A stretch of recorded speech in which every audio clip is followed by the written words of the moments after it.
Welcome into a new BuffStampede Radio. Adam Munsterteiger, the publisher of BuffStampede.com. And today, I'm excited to have on Eric Belcher, the managing director of the 5430 Foundation, and Jason Weiss, the chief operating officer of the 5430 Foundation.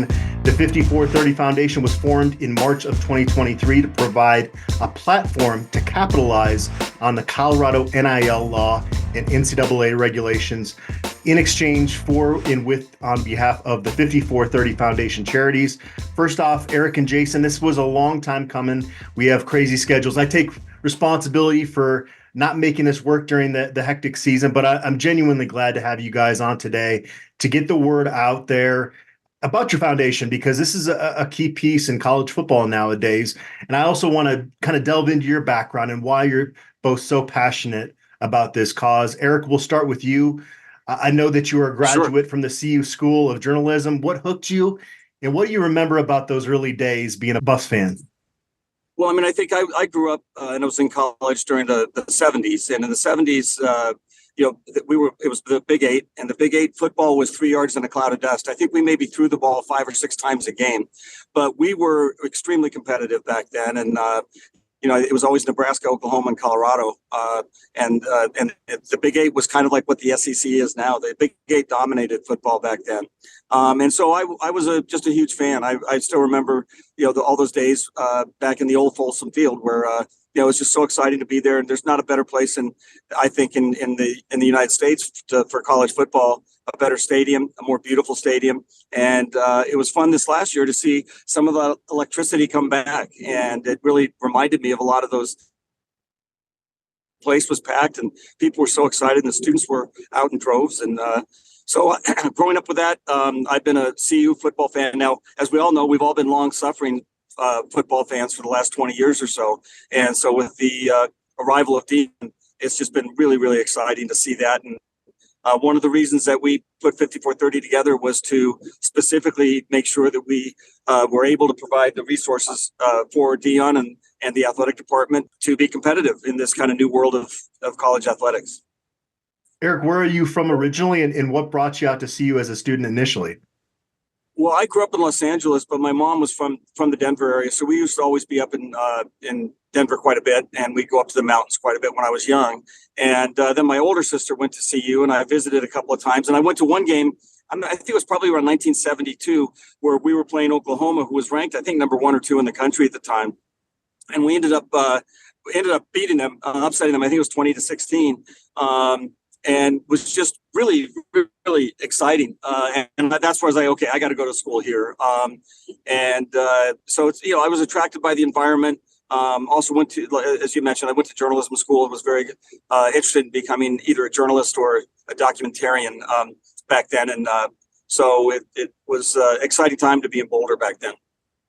Very cool. And Jason, similarly, you're a CU grad. Along those lines, what brought you out to Boulder, and what fueled that passion that you have for the Buffs? Yeah, I had never been to Colorado before. I visited for the first time, but I had a lineup of schools to visit. The first was Boulder, the next was Eugene, and the third was Seattle. I got to Boulder, I saw the Flatirons for the first time, and I canceled the Eugene and Washington trips. So this is where I was going. And so it didn't take very long. That was where I was supposed to be. And admittedly, that might have been the last year we were good at football. That was the year we won the Big 12. And to go to a game at Folsom and see the students rush the field, to clinch their spot in the title game. Well, I was tricked a little bit, I guess, but obviously a big sports fan, and went all in on the Buffs as soon as I got on campus, and been suffering for 20 years and excited to bring a little passion back. Throughout all this time, though, I've been covering the Buffs this time. There was always this feeling, though, that this was not a sleeping giant. I'm not going to say, a top 10 program, but the fact that Colorado had that lack of success over those years was shocking, given what Boulder does have to offer, to your point, Jason. And so that I think a lot of us kept that optimism throughout those years, just knowing this it can't be like this forever, right? And now Coach Prime coming to Boulder and really embracing it. I saw on Instagram today, he was talking about how it was negative degrees outside, and yet it doesn't feel like it. Maybe he's acclimated to the weather now, but it's really cool to see Coach Prime discover what we kind of knew, right? Well, Eric and I have been going to games together for a long time now, and every time we got to Boulder, prior to last year, we would always say, how can somebody not recruit 20 good kids? You don't need them all. You just need 20 a year, 25 a year. How can you not convince 25 kids to come to Boulder who are really good at football? It just seems impossible. And so Coach Prime certainly can. Yeah, they found the right guy. Go ahead, Eric. No, I just think that that's 100%. I think that we all believe, because I agree with you. I think you saw that even during our 1-11 year, that the stadium was filling up just about every game. Even when we were, winless going through the first 5-6 games of that year. And I think we were all have been starved for a successful and a winning team to get us back to, where we are competitive and we're winning. And I think this year, not only did Prime sell out Folsom for every game, but, he sold out the Rose Bowl. We sold out Arizona State. I mean, schools that typically are, half full stadiums, and I think that excitement around the program, obviously disappointing into the season, but the excitement around the program, it's like, okay, we got a taste of it. Now let's go out and get the rest. I think that, and Coach Prime's digging into the heart of Boulder is really exciting. And I think that's why, in addition to the attention for the program, I think that's why he's going to continue to attract really good kids to come to the school. And we're going to continue to be more and more competitive. Before we dive into all the intricacies and the goals for the 5430 Foundation going forward, I got 2 more questions for you guys. First off, we got to start with your favorite Buff of all time. Who is your favorite CU football player from over the years? I probably have 2 back again. This is a long time ago, but Dave Logan, who I know was still in Colorado, I think. Dave Logan was an amazing athlete. And then a guy, Billy Waddy, who my favorite all time, just an amazing athlete. And so the 70s. I think mine was Lawrence Vickers. We need more players like him. Everybody needs more players like him. He was the best. And then although I got to tell you, Travis is pretty fun to watch. So he's quickly rising up, and he's a great kid too. Yeah, I like those picks. Lawrence Vickers was in my early days covering the Buffs, and they literally created a position for him called the V-back, the versatile back. Yeah. And there's definitely no one that's had a video displayed more on the CU message boards than him. Just dropping the CSU defender into the end zone. So yeah, that's good. We need more players. Every school needs more players like him. Definitely. He's one of those dogs that Coach Prime talks about. There's no question about that. And just lastly here, before we dive really into the foundation, I know you guys both live out in California. What does day-to-day life look like for both of you outside of your passion for CU football? Well, I'm fortunate. I retired 2 years ago, and I play in a lot of golf. And then this came up, and I wasn't looking for a second career, but right now, it's pretty exciting to be involved. It's been really exciting to meet all sorts of different people, CU-related people that I had never met before. So now, I split my time between playing golf and trying to enjoy retirement and getting 5430 off the ground. Yeah, I have a local accounting firm. My grandfather started it 70 years ago. My cousin and I run it now. So I didn't think I was ready for volunteer work, but here we are, and it's exciting. It's been fun to get involved with CU. To echo Eric's statements, it's been really fun to meet all the characters involved. But yeah, I run an accounting office here in Los Angeles. I have 2 little girls, and yeah, and love the Buffs and love golf.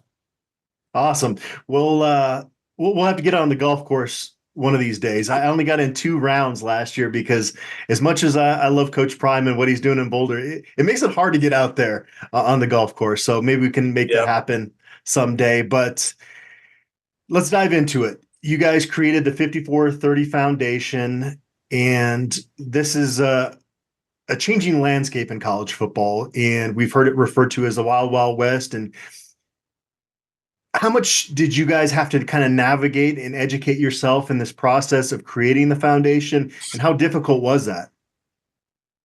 Well, I think it was really, look, everything's brand new. And when everything's brand new, you've got to try to consume as much information as you can, decide what's accurate and what isn't. The NCAA essentially has been absent in this entire process, and for various reasons. And so there haven't been a whole lot of guidelines, and that's made it a lot more difficult. But what we did is we kind of looked at what was going on in the rest of the country at other schools. We were fortunate enough early on. Rick George had introduced us to a group called the Collective Association, which was a brand new group of about 10 to 10 schools. And it was trying to collectives from those schools forming an association to talk about best practice, with the goal being, how do we help the student athletes maximize their opportunities? And so that's been a terrific organization. It currently is up over around 32, 33 schools right now. And we're really talking about best practice. How do we make sure that we have a seat at the table as some of these decisions are being made about the sport, about collectives, about NIL? And so that's been really helpful in trying to figure out, how do we shape this? And I think what we decided was we established the 5430 Foundation as a 501c3, which means it's a charitable organization. We have 4 charities that we support. And what that means is the kids on the student athletes on the football team that we financially support. In exchange for that financial support, they do various activities to promote those individual charities, whether it be autograph sessions, personal appearances, social media posts, etc. And so that's the exchange. That's kind of the practice right now, and I think we're pretty excited about that. The kids have really embraced it. The charities that we support are really worthwhile charities that are local to either Boulder or to the state of Colorado. So we're that's kind of how it shaped early on. The only other thing I'll mention is then we went with about 12 to 15 kind of key donors, because we had a limited amount of time to raise as much money as we could to try to support the 23 class. And we had about 15 CU fans, donors, longtime suffering supporters that all significantly contributed to the first bucket that we put together. And they were instrumental to us really getting this off the ground. Without their support and help, it would have been nearly impossible. And I think, jumping forward a little bit to 24, is we're now turning this into a real business, because the numbers are big enough now, and the ability to be able to raise the dollars that we need to raise to be competitive is increasing. So we have to make sure that we're truly treating this like a real business and resourcing it properly. And we've been talking to a couple of firms that specialize in running collectives, and we're excited about some of the opportunities with them. And so we're looking forward to 24 being a little bit more of a strategic business approach to 5430, which I think is going to be pretty exciting with some of the events we're planning and some of the activities that we're putting together. Obviously, there's a lot of excitement around Coach Prime and what he's building in Boulder. I think based on the recruiting success he's had the last 13 months and what you guys are doing to aid in that, the sky really is a limit. But, it's not just work from coaches and players. It really is the whole Buff community that's going to get this program to reach its potential as we go into the era of the expanded college football playoffs. It's going to be a different game in terms of the postseason now. And I know it's easy for folks to get involved going to 5430foundation.org. You guys have a once monthly and annual option on there. Is there anything you guys want CU fans to know just about kind of the opportunity they have here to get involved? I think from our perspective, it's, we have a moment in time right now to take full advantage of the opportunity that has been brought to Colorado with Coach Prime coming on board. And I think that, for people that there've been a number of people that have fallen away from the program, and a number of people that still are fans, but they haven't really financial way before. And the product wasn't very good. And so we understand all that, but I think we're trying to appeal to the fan in everybody, across Buff Nation and say, look, now is the opportunity to be able to do that and be able to do it in a meaningful way. The contributions that people are making literally impact what you see on the field, and also what you see as far as, again, the local charities in our communities, because it's all about, kind of putting that boulder together with the football program together with, the community. And so we're pretty excited about all of that. And I think that that's what I'd like to see more and more, is people kind of understanding that, whether it's, $50 or whether it's significantly more, every little bit helps. And we want to be competitive. And we know that, we want the first 4 or 5 games of last year to be, how we play football all year long, and then obviously move on to other sports beyond that. But right now we're just excited about where we are, and we want to make sure that we let people know that there is an outlet where they can directly support and get involved. Yeah, kind of building off the beginning of last season. Jason, I met you after Brett Yormark's press conference out in Fort Worth the day before CU did kick off the season. And now Colorado's got future trips out there, and they're going to be part of the Big 12. From an NIL standpoint, how does the Big 12 kind of compare from the Pac-12 in terms of what you're seeing from an NIL standpoint?